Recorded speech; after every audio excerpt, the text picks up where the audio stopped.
Organic chemistry का महत्वपूर्ण topic पढ़ेंगे और जिसमें नामकरण सबसे महत्वपूर्ण होता है।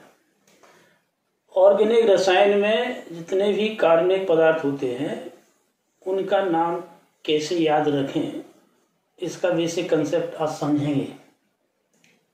ठीक है, ध्यान देंगे।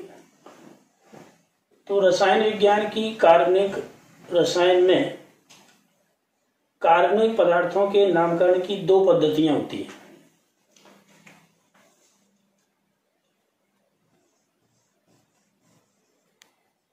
नामकरण की दो पद्धतियां, एक पद्धति निरर्थक या जिसको हम लोग ट्राइवियल पद्धति कहते हैं, दूसरी अंतरराष्ट्रीय पद्धति है, इसको IUPAC के नाम से जाना जाता है। निरर्थक पद्धति का मतलब क्या होता है? निरर्थक का मतलब होता है कि किसी कार्बनिक पदार्थ का नाम उसके सोर्स के आधार पर रख देते हैं। जैसे हम लोग जानते हैं कि कोई सब्जी बेचता है तो उसको हम सब्जी वाला कहने लगते हैं, जबकि उसका नाम सब्जी वाला नहीं होता है। तो ये उसका निरर्थक पद्धति हुआ, क्योंकि काम कर रहा है उस आधार पर उसका नाम रख दिया गया है। दूध वाला कह देते हैं, पर ये उसका नाम नहीं है, तो ये निरर्थक पद्धति कहलाती है। इसी प्रकार कुछ कार्बनिक पदार्थ होते हैं, जैसे दलदले स्थानों पर पाए जाने के कारण मार्सी प्लेस जो होते हैं, तो उस पर कोई गैस निकलती थी शुरुआत में, जिसको मार्स गैस के नाम से, बाद में उसका सूत्र ज्ञात हुआ तो उसको मीथेन हम लोग कहने लगे। तो मार्स गैस उसका निरर्थक नाम था। तो ये जो निरर्थक पद्धति है केवल सोर्स आधारित पद्धति होती है। इसी प्रकार से सिरका विनेगर से प्राप्त होता था, क्योंकि उसमें कंपोनेंट्स होते हैं CH3COOH, तो उसका नाम सिरके का अम्ल नाम दिया गया था, जबकि उसका सही नाम बाद में एसिटिक अम्ल के नाम से उसे जाना जाता था, एसीटम। तो ये तो निरर्थक पद्धति थी। मेन पद्धति होती है आपकी IUPAC पद्धति। IUPAC पद्धति को समझने के लिए पहले तो इसका हम पूरा नाम बताएंगे। IUPAC का मतलब होता है international union pure and applied chemistry. ये एक अंतरराष्ट्रीय पद्धति है और इसको समझने के लिए पहले हमें इसकी दो बेसिक बातें समझना जरूरी है। ये नामकरण पद्धति जो है वो 10th के विद्यार्थियों के लिए भी और मोस्टली कक्षा 11th के विद्यार्थियों के साथ साथ रिवीजन के तौर पे इंटरमीडिएट और कंपटीशन पे ये अति आवश्यक पद्धति के नाम से जानी जाती है। तो IUPAC पद्धति के जानने के पहले इसका कुछ दो भाग इसको हम देखते हैं। पहला पूर्व लग्न, दूसरा अनुलग्न। पूर्व लग्न को कहते हैं प्रीफिक्स, अनुलग्न को कहते हैं सफिक्स। अब पूर्व लग्न क्या है, अनुलग्न क्या है, ये समझना बहुत जरूरी है। ये बहुत सिंपल बात है, साधारण सी बात है, इसको समझेंगे। जैसे आपका नाम, किसी का नाम होता है अशोक वर्मा, तो अब उससे पूछा जाए ये अशोक कहाँ से आया, वर्मा कहाँ से आया। साधारण तौर पर हम समझेंगे कि अशोक उसका प्रीफिक्स है और वर्मा उसका सफिक्स है। तीन नाम पढ़े कैसे, पूर्व लग्न को कैसे याद करें, इसके बारे में हम लोग समझते हैं। तो जाहिर सी है कि उसका अगर नाम देखा जाए कि अशोक वर्मा नाम कैसे पढ़ा, तो निश्चित रूप से जब वो पैदा होता है तो पूछते हैं उसके माता पिता, उसका नाम धरते हैं कि इसका नाम आ से रख दो। तो इसलिए नाम अशोक पड़ गया। वर्मा उसकी सामाजिक गतिविधि होती है, जिस समाज में रहता है तो उसको सफिक्स वर्मा लगा दिया। इसका मतलब ये हुआ कि जो प्रीफिक्स है that is P, P means parental नाम है और एस मीन्स ये सोशल नाम है। तो प्रीफिक्स क्या होगा और सफिक्स क्या होगा? प्रीफिक्स सफिक्स आप भूल नहीं सकते। आप अपना नाम याद करेंगे तो जैसे अपना नाम लेंगे, पहला नाम ऐसे ही करेंगे तो वो आपका प्रीफिक्स होगा that is given by their parents, और जिस समाज को आप बिलोंग करते हैं वो सफिक्स यानी अनुलग्न। तो पूर्व लग्न और अनुलग्न इसको समझना बहुत जरूरी है। अगर आप इस ठीक से समझ गए तो नामकरण बहुत आसान हो जाएगा। तो अब पूर्व लग्न कहाँ से ज्ञात करें? केमिस्ट्री में, रसायन विज्ञान में पूर्व लग्न भी जानना जरूरी है, अनुलग्न भी जानना जरूरी है। जैसे कोई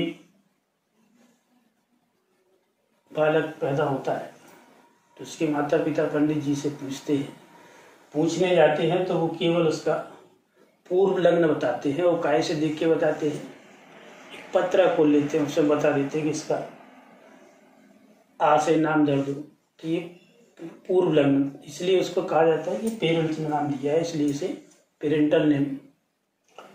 और सफिक्स कई प्रकार के हो सकते हैं, जो जिस समाज को बिलोंग करता है तो वो नाम रख देते हैं। तो ऐसे ही केमिस्ट्री में भी पूर्व लग्न के लिए एक हम लोग पत्र बनाएंगे, उसको देखेंगे कि पूर्व लग्न कैसे याद किए जाते हैं।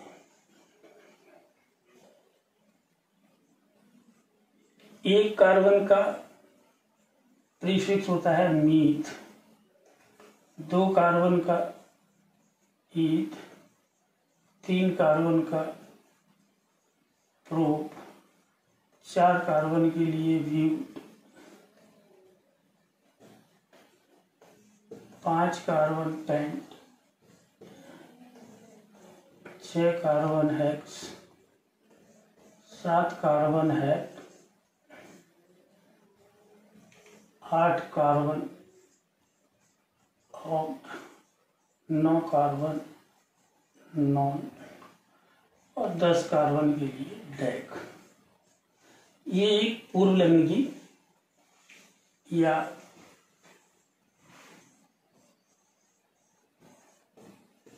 प्रीफिक्स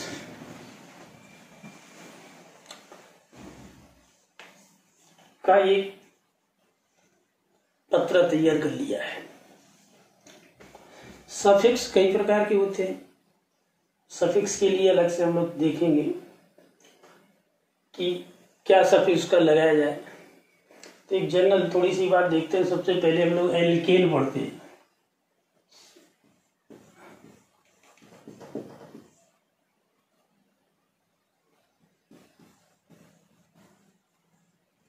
एल्केन का सफिक्स एन, एल्कीन का इन,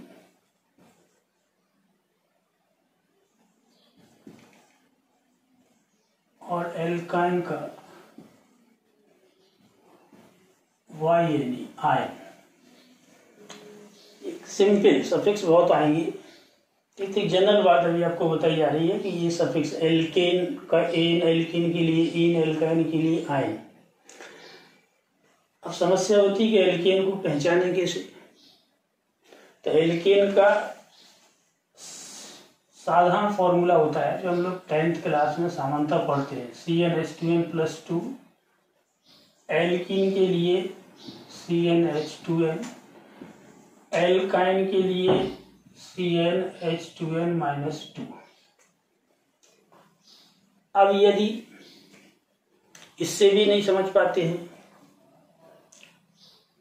कि ये एल्केन, एल्कीन, एल्काइन, एक सिंपल सा मेथड है कि एल्केन का मतलब होता है सिंगल बॉन्ड से।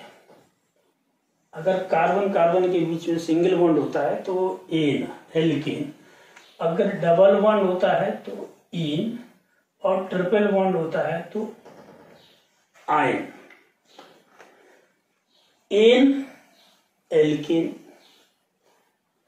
इन alkene, yne alkyne, single bond alkene, double bond alkene, triple bond alkyne.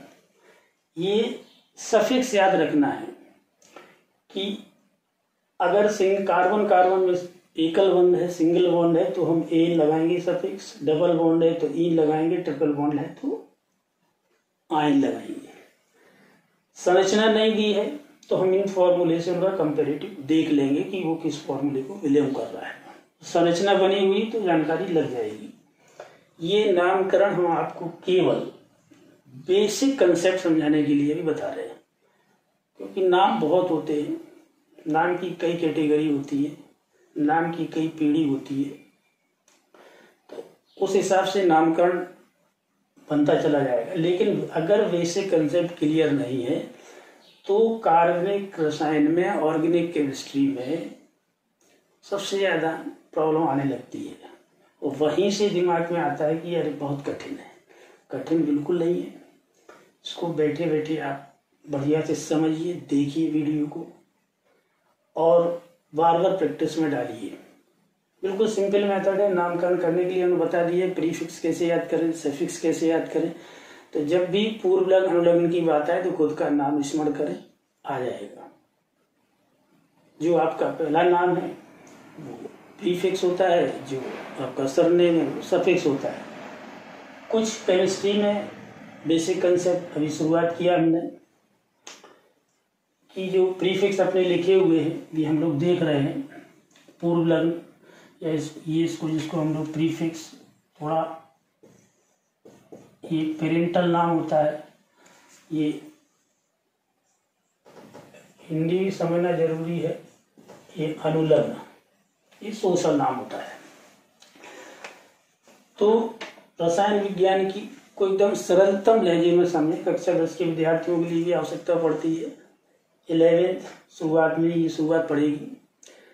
Chemistry अगर आप नामकरण ठीक से पढ़ लेते हैं कार्बनिक पदार्थों के, तो आपको एकदम इजी, सबसे इजी सब्जेक्ट लगने लगेगा ये। अदरवाइज जब नाम नहीं आता है तो ये विषय एकदम कठिन सा लगने लगता है। तो इस पर आप कंसंट्रेशन करेंगे और अच्छे से समझेंगे। तो अभी आपने देखा इसको कि जो दो पद्धतियां हमने बताई नामकरण की, एक ट्राइवियल, दूसरा IUPAC। ट्राइवियल आप समझ गए। ट्राइवियल का मतलब निरर्थक पद्धति जिसे कहते हैं, जो सोर्स आधारित होती है, जो जिस स्थान में पाए जाते हैं उसके आधार पर उसका हम नामकरण करने लगते हैं। सब चलते फिरते हम लोग डेली इस चीज़ का यूज करते हैं। टीचिंग यू करता है, उसको टीचर कहने लगते हैं। वही व्यक्ति जब कोई दूसरा काम करने लगता है तो उसका नाम बदल जाता है। तो ये ट्राइवियल सिस्टम में आता है। अंतर्राष्ट्रीय पद्धति में फिक्स होते हैं नाम, जिनको आप परमानेंट आप याद करते हैं और रहता है। जैसे आपका नाम अगर विद्यालय में लिख गया तो वो आपका सिस्टमेटिक नाम है। घर में आपको भला ही कुछ कहते हो, पर आपका जो नाम विद्यालय में लिखा है वो आपका IUPAC नाम है। उसी नाम से आप जाने जाते हैं। रसायन विज्ञान की यही पद्धति है, ऑर्गेनिक केमिस्ट्री में। तो अब इसलिए प्रीफिक्स सफिक्स आप समझ गए, पूर्व लग्न अनुलग्न समझ गए, तो हम कुछ उदाहरण देके आपको समझाते हैं, कुछ IUPAC नाम बताते हैं कि ये आप ठीक से आपने याद किया, देखा। अब हम कुछ नाम, कोई फॉर्मूला है लिखा हुआ है, सबसे पहले इसी को समझते हैं, CH4। आपको नहीं पता ये क्या लिखा, क्योंकि जो लिखा होता है वो इसका नाम नहीं होता है। पढ़ते हम इसे CH4 है, पर इसको CH4 नहीं कहेंगे। पढ़ रहे CH4, बस के नाम आपको बताना होता है कि नाम क्या है। तो हम देखते हैं, सबसे पहले इसमें कितने कार्बन है। कार्बन की संख्या 1। एक कार्बन का प्रीफिक्स अभी हमने देखा था, क्या था, मीथ। ये प्रीफिक्स हो गया इसका मतलब। एक कार्बन का जो भी कार्बनिक पदार्थ है उसका प्रीफिक्स फिक्स हो चुका है, मीथ। कहने कहना है आपको। अब इसका सफिक्स क्या होगा, अब हम अपने फॉर्मूले में देखते हैं। कार्बन 1 है, हाइड्रोजन 4 है। यहाँ हमने क्या देखा, CnH2n+2। अगर n की जगह 1 रखते हैं तो नंबर ऑफ हाइड्रोजन हो जाएंगे total 4। It means that formula इस फॉर्मूले को फॉलो कर रहा है, यानी CnH2n+2 ये क्या है आपका एल्केन, और इसका हम लोग ने क्या है एन। तो अब हम इसमें एन जोड़ देंगे तो इसका नाम पड़ जाएगा मीथेन, यानी ये प्रीफिक्स हो गया और ये इसका सफिक्स हो गया। राइट, समझ में आए? ठीक से देखिए, बहुत सिंपल चीज़ है नामकरण, और नामकरण यदि आपने समझ लिया तो आगे ये मान के चलिए केमिस्ट्री आपको बहुत हेल्प करेगी 10th 11th 12th कंपटीशन में, क्योंकि उसके बाद नामकरण के बाद में आएगी बहुत सारी चीज़ें आएगी, मैकेनिज्म भी आएगी, जनरल केमिस्ट्री भी आएगी। मीथेन, सपोज ये लिखा हुआ है एक फॉर्मूला, ये CH3CH3, इसका नाम देना है आपको। इसमें कितने कार्बन आप देख रहे हैं, कार्बन तो भी नहीं सकते हैं, इतना तो अपने को बहुत अच्छा समझ रहे। नंबर ऑफ कार्बन कितना, 1 2 कार्बन का, सपोज करो ये कई पन होता है 2 कार्बन का कार्बनिक पदार्थ है CH3 तो इसका प्रीफिक्स क्या होगा, अभी हमने अपने उसमें देखते हैं क्या बनने वाला है, ईथ। 2 कार्बन का प्रीफिक्स है ईथ। ये किस फॉर्मूले को फॉलो कर रहा है, CnH2n+2, 2 कार्बन है 6 हाइड्रोजन है, कार्बन 2 के 2 में 4 और +2 करेंगे तो 6 हाइड्रोजन है, यानी इसका भी सफिक्स क्या होगा, एन। इसका नाम पड़ गया इथेन। सिंपल, ये मीथेन, ये इथेन, इतना सिंपल है। फिक्स नाम है आपके पास किसी भी चीज। और देखते हैं, ये लिखा हुआ है CH2 डबल बॉन्ड CH2, सही लिखा हुआ है। अब इसका नाम बताना है, क्या नाम हो गया। अब अभी आपने देखे 2 कार्बन है तो प्रीफिक्स तो हम लोग देख के लिख देंगे कि प्रीफिक्स ईथ होगा, इसमें तो कहीं कोई प्रॉब्लम है ही।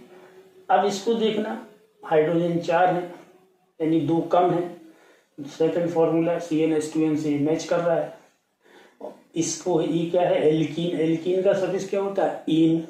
तो अब आप इसमें प्लस इन कर दीजिए, नाम आपके सामने एथीन। साधारण तौर पर हम इसको एथिलीन पढ़ते हैं, लेकिन इसका जो अंतर्राष्ट्रीय नाम है दैट इज एथीन। ये एथीन बन गया। बहुत सारे तो आप जनरल बात अभी आप समझिए, बेसिक कंसेप्ट समझ लीजिए, बाकी बड़े बड़े फॉर्मूले तो आपको आने शुरू हो जाए, क्योंकि अगर नींव मजबूत होगी तो वेस्ट जितना आपका बढ़िया होगा उसके ऊपर इमारत अच्छी खड़ी की जा सकती है। एथीन। और देखते हैं,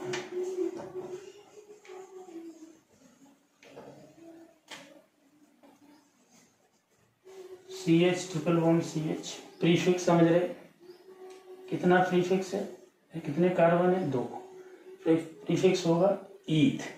सफिक्स मैच करिए, 2 कार्बन 2 हाइड्रोजन, CnH2n-2 से यानी एल्काइन, इसका सफिक्स है आयन, तो वाई यानी जोड़ दीजिए एथाइन, इसका नाम एथाइन। तो एल्केन, एल्कीन, एल्काइन की जनरल नाम अभी हमने देखे, बिल्कुल सिंपल, इसमें कोई प्रॉब्लम, अगर आप कोई किसी प्रकार की प्रॉब्लम है तो इस वीडियो को देखने के बाद आप कमेंट करना, जानते हैं हम आपकी क्वेरी करते हैं, उसको दूर करेंगे जो भी प्रॉब्लम होगी। अभी अब हम थोड़ा सा और देखते हैं और आगे बढ़ते हैं, बिल्कुल जनरल बेस बना के चल रहे हैं। ये तो मीथेन, ईथेन, एथीन, एथाइन, ये जनरल नाम हमने देखे, बिल्कुल फिक्स नाम है। थोड़ा सा और देखते हैं, ये लिखा हुआ है CH3 CH2 CH3, सिंपल है। एक रिवीजन के लिए कितने कार्बन है, 3। प्रीफिक्स क्या बनने वाला है इसका, 3 कार्बन को देखिए आप प्रोप। सफिक्स क्या है, सिंगल बॉन्ड में दिखाई दे रहा है सामने, तो सफिक्स क्या हो जाएगा, एन। एक बार फिर से चेक करें एन ठीक है या नहीं। नंबर ऑफ कार्बन 1 2 3 3 हाइड्रोजन कितने होंगे 3 2 5 और 3 8 3 कार्बन 8 हाइड्रोजन यानी कार्बन 3 थे तो कार्बन के दुगने 3 गुणे 2 नहीं 6 + 2 8 तो alkane single bond alkane propane right. Next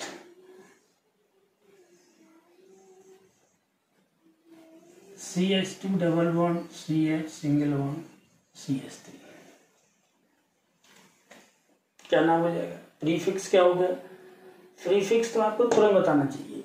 number of carbon 3 यानी प्रोप डबल बॉन्ड दिख रहा है इन होना चाहिए फिर भी एक बार पूरे फॉर्मूले में देखते हैं। नंबर ऑफ कार्बन 3 हाइड्रोजन 3 1 4 2 6 यानी कार्बन 3 हाइड्रोजन 6 यानी कार्बन के दुगने हाइड्रोजन यानी एल्कीन और इसका जो सफिक्स है दैट इज इन प्रोपीन। कोई प्रॉब्लम नहीं है। थोड़ा और बढ़ते हैं CH triple bond C CH3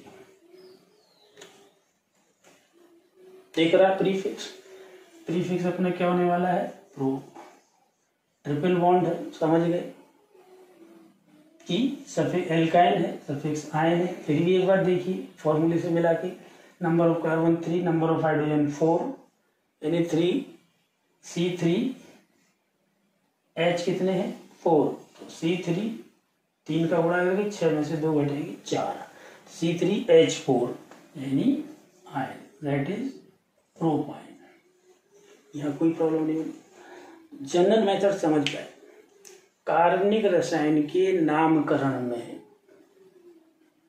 organic chemistry के नामकरण की बेसिक पद्धति बेसिक चीज आप जानिए भी ये बिल्कुल बेस है आपका कि हम प्रीफिक्स समझे सफिक्स समझे प्रीफिक्स क्या होता है सफिक्स क्या होता है और सिंपल फॉर्मूलों में CH4 में देखा CH3 में देखा CH2 डबल बॉन्ड CH2 को देखा CH ट्रिपल बॉन्ड CS को देखा क्या देखा आपने इनके नाम अब पढ़ लिए 3 कार्बन पे भी हमने नाम पढ़ लिए समझ गए बना लेंगे ना तुरंत बताएंगे आप इसमें कहीं कोई प्रॉब्लम आपको आई थिंक नहीं होगी। ठीक अब इसके बाद थोड़ा सा और क्योंकि जो मात्र हाइड्रोकार्बन के नामकरण की पद्धति है ये भी काफी वाइड है कार्बन बढ़ते जाएंगे चेन ब्रांच होती जाएगी ब्रांच कई प्रकार की बनेगी तो वो सारी चीजें आप समझ जाएंगे अपने आप आने लगेगी जब आप बेस आप ठीक से समझ लेंगे समझ में आ जाएगी कहाँ क्या होने वाला है। कुछ और कंसेप्ट इसी का हाइड्रोकार्बन के नामकरण की हम आपको बता रहे हैं। इसके बाद नेक्स्ट उसमें हम आपको कुछ क्रियात्मक समूह भी बताएंगे। इसके लिए आपको आगे का फिर से वीडियो देखना पड़ेगा तो उसमें जितने भी फंक्शनल ग्रुप होते हैं वो सब हम आपको फिर बताएंगे कि फंक्शनल ग्रुप का नामकरण कैसे पढ़ते हैं उनके सफिक्स कैसे तय किए जाते हैं वो सारी चीज़ें आपको आ जाएगी। आप देखिए बढ़िया पढ़ने का बढ़िया समय है घर पे हैं अच्छे से रहिए और बढ़िया से पढ़िए। अब सपोज करते हैं कुछ नामकरण इस टाइप के आते हैं CH2 CH single bond CH double bond CH2 केवल हाइड्रोकार्बन की बात बता रहा हूँ। इसको आपने देखा तो क्या है 1 2 3 4 नंबर ऑफ कार्बन 4 तो इसका प्रीफिक्स क्या बनेगा बहुत सिंपल है कि आपका प्रीफिक्स होगा ब्यूट। आपने देखा तुरंत ब्यूट क्या है प्रीफिक्स। अब यहां समस्या है कि किसको मैच करने वाला है। ये आपने देखा ब्यूट डबल बॉन्ड है 2 सफिक्स अपने को पता चल रहा है कि ईन आना चाहिए ठीक। तो इसमें कुछ नियम बन जाते हैं नियम भी हम आपको बताएंगे। अभी तो हम आपको जनरल उदाहरण से बता रहे कि डबल बॉन्ड 2 लगे तो क्या करें। तो जब 2 डबल बॉन्ड होते हैं या 2 ट्रिपल बॉन्ड आते हैं या कोई भी 2 होता है तो इसके लिए एक शब्द होता है डाई 2 फॉर डाई। तो इसका अगर ये तो प्रीफिक्स आपने देख लिया है ये इसका प्रीफिक्स बनना चाहिए नंबर ऑफ कार्बन के अनुसार ये भी हमने देख लिया कि इसके सफिक्स में डाई जोड़ना है, और चूंकि डबल बॉन्ड है तो इन जोड़ना है। ये इसका सफिक्स बनना चाहिए। और यहाँ एक रूलिंग आएगी अभी आगे, क्या आने वाली है कि जब दो डबल बॉन्ड या दो ट्रिपल बॉन्ड होते हैं सिमिलर चेन में, तो प्रीफिक्स में ए जोड़ देते हैं। सफिक्स जोड़ने के पहले प्रीफिक्स में ए जोड़ देते हैं। मतलब क्या होगा, यानी जो ब्यूट था ये हो जाएगा ब्यूटा, और उसके बाद इसको सफिक्स को हम जोड़ते हैं तो इसका नाम क्या पड़ेगा, ब्यूटा डाइईन। ये तो पड़ गया। अब यहाँ समस्या आई, क्या समस्या आती है, ऐसे नाम इसका नहीं माना जाएगा। क्यों, डाई आ गया। तो अब डाई के लिए कोई पूछेगा भाई डाइईन, दो ईन है तो क्या एक ही कार्बन पे दो ईन है कि अलग अलग कार्बन पे ईन है, क्योंकि दो लिख रहे हैं। तो वहाँ एक, अभी हम ये जनरल आपको समझा रहे हैं, नंबर पद्धति देनी बताएंगे। तो डाई का मतलब ये अब हमको बताना पड़ेगा। तो हम नंबर देते हैं 1 2 3 4, ठीक, हमने यहाँ नंबर दिया। तो ये मेथड अब थोड़ा सा चेंज होगा, थोड़ी सी चीजें। हम नंबर दिया तो एक ईन किस पे था, पहले कार्बन पे, दूसरा ईन कहाँ था, तीसरे कार्बन पे। तो हमको जब सफिक्स जोड़ते हैं, डाई लिखते हैं, तो फिर हमको यहाँ लिखना पड़ेगा सफिक्स में कि 1,3, उसके बाद ये बॉन्ड लगाएंगे, फिर डाई ईन, यानी अब इसका ये नाम बनेगा ब्यूटा 1,3 डाइईन, ब्यूटा 1,3 डाइईन। थोड़ा सा समझ पाए, पहले हमने इसको वैसे लिख के दिखाया था डाइईन कैसा होता है, फिर ये बताया चूंकि प्रॉब्लम आएगी दो भाई कहाँ है, तो नंबर आपको बताना पड़ेगा।